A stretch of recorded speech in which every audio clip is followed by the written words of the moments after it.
अस्सलाम वालेकुम। वालेकुम अस्सलाम। आप टेलीविजन पर खाना पकाना सिखाती हैं, जी। क्यों सिखाती हैं?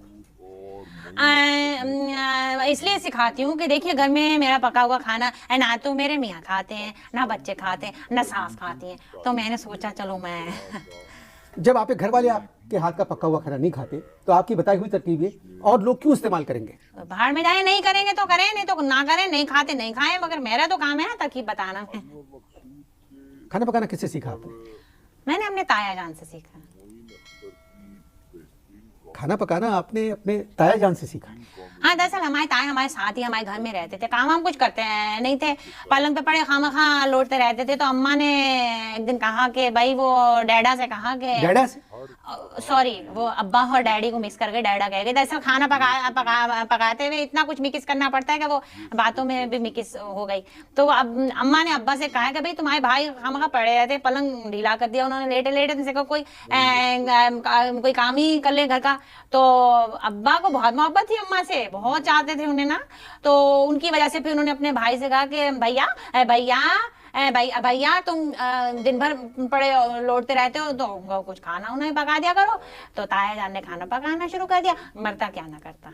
आपके ताया को खाना पकाना आता था? खाना पकाना उन्हें खाना नहीं आता था, पकाना क्या आएगा, बस पका लेते थे और क्या, बस बोल लेते थे कुछ।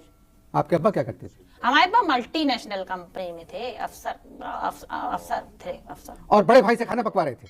अरे तो क्या हो गया, मुसलमान थे अब्बा भी और भाई भी उनके मुसलमान थे, और उस जमाने में क्या भाई मुसलमान जो थे वो एक दूसरे के काम आ जाते थे। उस जमाने में मुसलमान बहुत अच्छे होते थे उस जमाने में। तो आपने एक ऐसे शख्स से खाना पकाना सीखा जिसको खुद खाना पकाना नहीं आता था, तो उससे क्या हुआ, मगर बात यह है कि इतनी खूबसूरत वो बातें ताया जान करते थे कई बार कि जैसे कहते थे कि देखो बेटी, जिस तरह कतरा कतरा दरिया बनता है उसी तरह अंडा जो है वो ऑमलेट बन जाता है।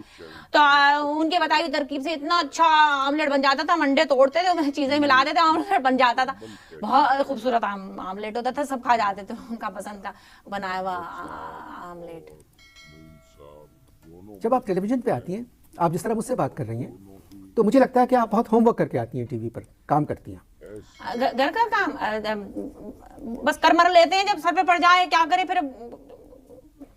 किसी की सिफारिश से आई टेलीविजन पे आप, क्या हुआ?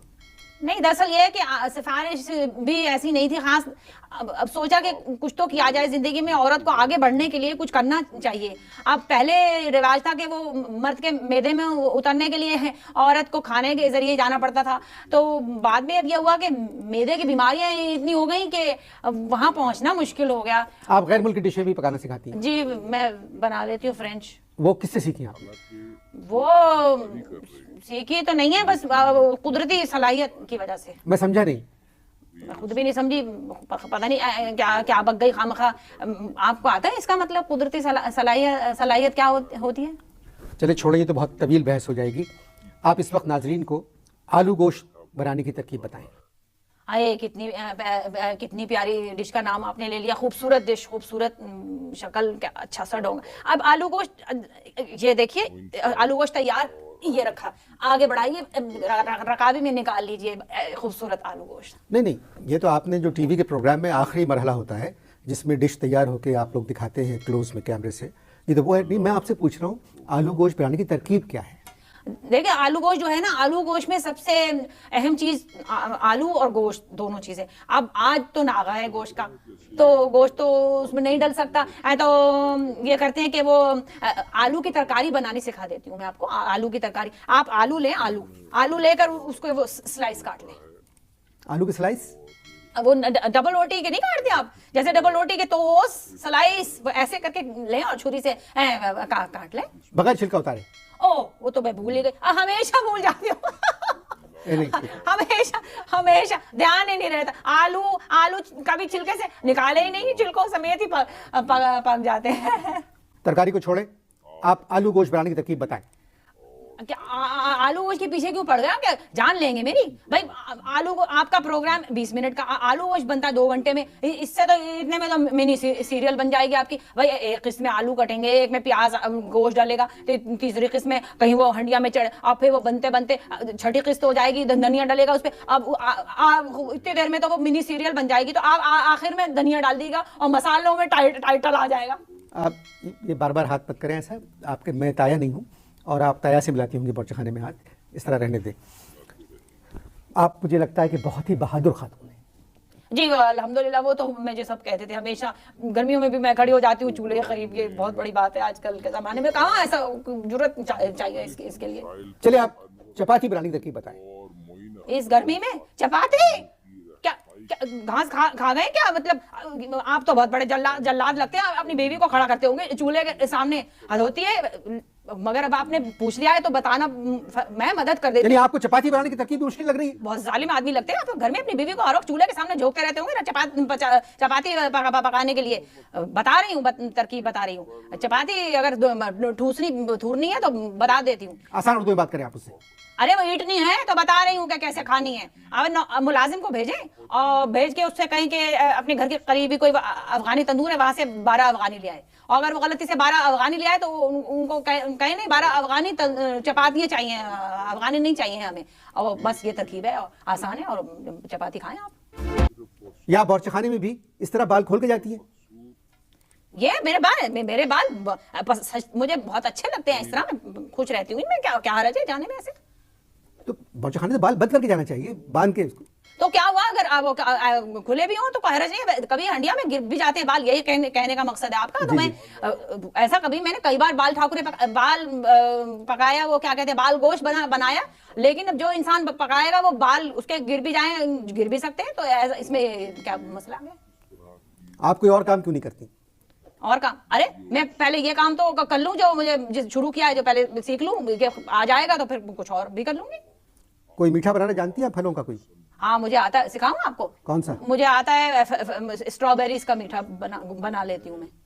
स्ट्रॉबेरीज का मीठा बनाना? हाँ बनाती हूँ, मैं बताती हूँ, बहुत आसान तरकीब है। यहाँ है ना वो PCHS सोसाइटी, वहाँ रहते हैं मंजूर साहब, उनके मेरे भाई हैं छोटे, उनके घर में स्ट्रॉबेरीज है बहुत सारी, मकान नंबर है 636। और वहाँ ये कि हुआ, उन्होंने क्या किया कि उन्होंने 10 मन स्ट्रॉबेरीज खरीद ली स्टॉक करने के लिए। उसमें से बमुश्किल 1 पाउंड बिकी होंगी, और बाकी स्ट्रॉबेरीज जो थी वो पड़े गर्मी से फूल के फट गई, और अजीब सी कोई शक्ल इख्तियार कर ली उन्होंने गर्मी के बाद।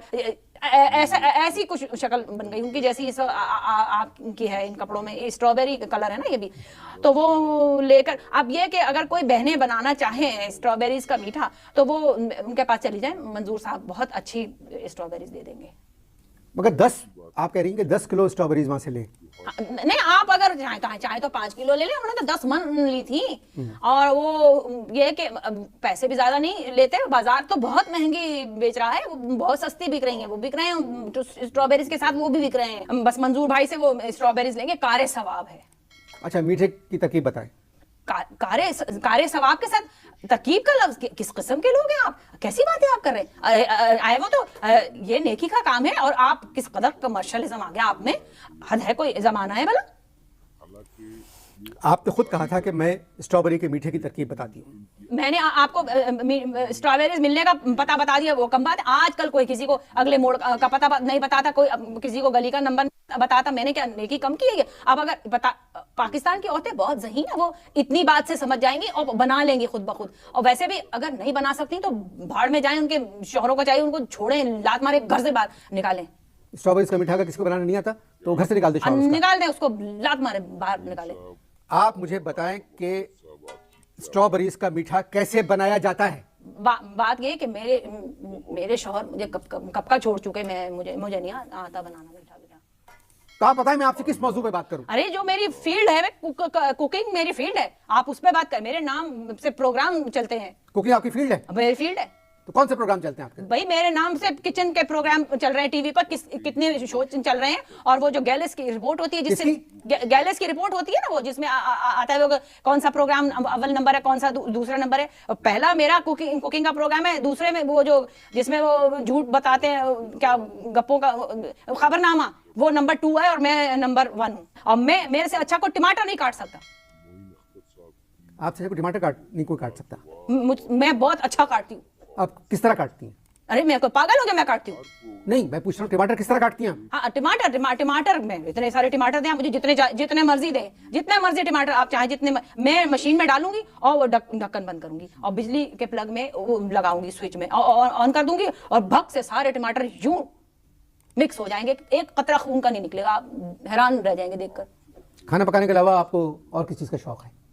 मुझे जिस चीज का शौक है वो दिला दोगे, मकान नहीं है मेरे पास। सुना आपकी किताब भी छप रही है कोई? हाँ छप रही है, मेरी किताब फ्रांस में छप रही है, Pakistani dishes with French style. माशाल्लाह। अगर आप ये समझ रही हैं कि अब मैं आपसे किसी फ्रेंच डिश की तरकीब पूछूंगा तो आप गलतफहमी का शिकार हैं। आप बिल्कुल सही फहमी का शिकार है। सही फहमी का क्या मतलब है? क्या होती है सही फहमी? मुझे खुद नहीं पता क्या होती है।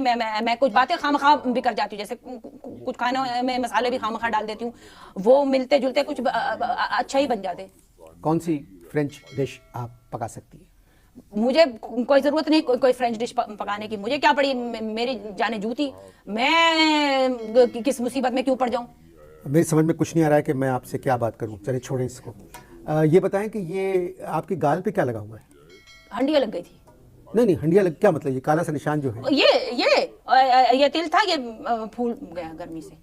अच्छा, आप मुझे बहुत तेज ज़हीन लगती हैं। बात यह है कि पाकिस्तान की सब ख़वातीन ज़हीन होती हैं, और वैसे ये अल्लामा इकबाल भी कह गए, जो ज़ौक़ यकीन पैदा तो बदल जाती है, सब पक जाती है डिशें। मेरे पास वक्त कम है। आपके पास किसी को क्या पता किसके पास क्या कितना वक्त है? मरने का कोई वक्त मुकर्रर ही नहीं है, तो आपको कैसे पता आपका वक्त कम है? मैं अपने प्रोग्राम की बात कर रहा हूँ। जल्दी से किसी फ्रेंच डिश की तरकीब बताएं। क्या अजीब आदमी, आप जल्दी बताएं कि कोई फ्रेंच डिश आप कैसे बनाती हैं? अरे क्या मुश्किल है? फ्रेंच डिश की क्या मुसीबत आ रही है? पाकिस्तानी बनी है, ज्यादा बाहर के मुल्कों के खाने खाएंगे, उसमें हराम हलाल का पता नहीं होता, क्या किस चीज में क्या मिला हुआ है। अजीब आदमी आप भी। आप मुझे फ्रेंच डिश बनाने की तरकीब बताएं। मैं बता रही हूँ, औरत को कमजोर मत समझिएगा। आप आवाज ऊंची करेंगे इसका मतलब ये नहीं मैं डर जाऊंगी। मैं परवीन शाकिर का शेर आपको सुना सकती हूँ, जो उसने मर्दों के लिए कहा था, मैं सच कहूंगी और उससे हार जाऊंगी, वो ऊंची बोल के लाजवाब कर देगा, मगर मैं डरने वाली औरतों में से नहीं हूं। पाकिस्तान की औरत हर काम कर सकती है, खाना भी पका सकती है। आप से किसने कहा था कि आप लूज स्टॉक में आए? अरे कौन रहा है? जरा देखो, आप खुद किसकी सिफारिश से यहाँ आए हैं? हर हफ्ते आप आ जाते हैं, क्या बात है? आपने कौन से सुर्खाब के पर लगे हुए हैं? क्या कमाल आप में है? एक दफा कोई सालन बना के दिखाए तो मानूं। आप मेरी मेहमान हैं, एक मेज़बान की तहजीब तमीज़ होना चाहिए। अगर मैंने आपको बुलाया है, मगर मुझे अंदाज़ा नहीं था कि आप टेलीविज़न पे इतने दिनों से आ रही हैं और कुछ पकाना वैसे नहीं आता आपको। आप किसी से खुश कहाँ होंगे? आपकी तो अपनी बहन ने किचन संभाला हुआ है, आप दूसरे किसी को उभरने कहाँ देंगे? आपका तो सारा खानदान मेरे खिलाफ है। मैं समझती नहीं हूँ, वो उन्होंने भेजा आपको, हमीदा ने, जो खाना पकाती हैं आपकी अपनी बहन टीवी पर। नाज़रीन, आपने मोहतरमा की बातें सुनी। मुझे एक बात बहुत अच्छी लगी।